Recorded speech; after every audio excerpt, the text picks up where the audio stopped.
ओम नमः शिवाय. आज महाशिवरात्र आहे. कोकणात ह्या उत्सवाचा मान शिमगा आणि गणेशोत्सवासारखाच आहे. ज्या गावात शंकराचं देवालय आहे तिथे हा उत्सव उत्तम पद्धतीने साजरा केला जातो. भजन, कीर्तन, भक्तिसंगीत, नाटक, रुद्राभिषेक इत्यादी कार्यक्रमांचं आयोजन केलं जातं. ह्या कार्यक्रमानंतर महाप्रसाद घेऊन भक्तमंडळी आनंदाने घरी जातात आणि आयोजकांची मेहनत सत्कारणी लागते. आज मी अशाच एका शिवरात्र उत्सवाला दापोली तालुक्यातील मुरडी ह्या कीर्तीने महान असलेल्या लहानशा गावात आलो आहे. हे पुरातन शंकराचं मंदिर छान आहे. त्याचबरोबर नव्यानं जीर्णोद्धार झालेलं गणपतीचं मंदिरसुद्धा लक्ष वेधून घेतं. आपण सर्वांनी दोन्ही मंदिराचं दर्शन घ्यावं ह्यासाठीच हा केलेला प्रयत्न आहे. ओम नमः शिवाय.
एकदन्ताय विद्महे वक्रतुण्डाय धीमहि तन्नो दन्ति प्रचोदयात्. ॐ गणपतये नमो नमः. श्रीसिद्धिविनायक नमो नमः.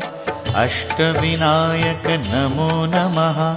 गणपति बाप्पा मोरया. ॐ गणपतये नमो नमः. श्रीसिद्धिविनायक नमो नमः. अष्टविनायक नमो नमः. गणपति बाप्पा मोरया.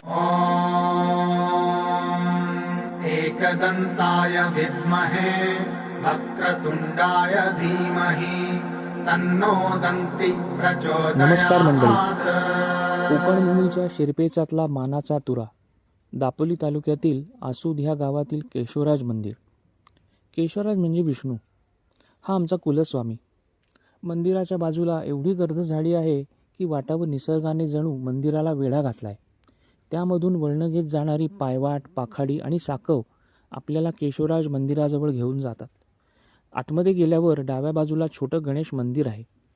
समोरच्या गोमुखातून सतत वाहणारं पाणी एवढं थंड आणि स्वच्छ आहे की मन प्रसन्नतेची पहिली पायरी ओलांडून दर्शन मंडपात जातं.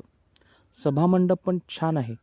त्यातून दिसणारी गाभाऱ्यातील मधली केशवराज मूर्ती वेगळीच भासते. आजूबाजूचा परिसर आपसुकच भुरळ घालतो आणि मोबाईलमधून निसर्गाचे आणि स्वतःचे फोटो येऊ लागतात आणि स्टेटस अपडेट होऊ लागतं. या स्थळाचं पावित्र्य जपून नक्की दर्शन घ्यावं असं ठिकाण. धन्यवाद.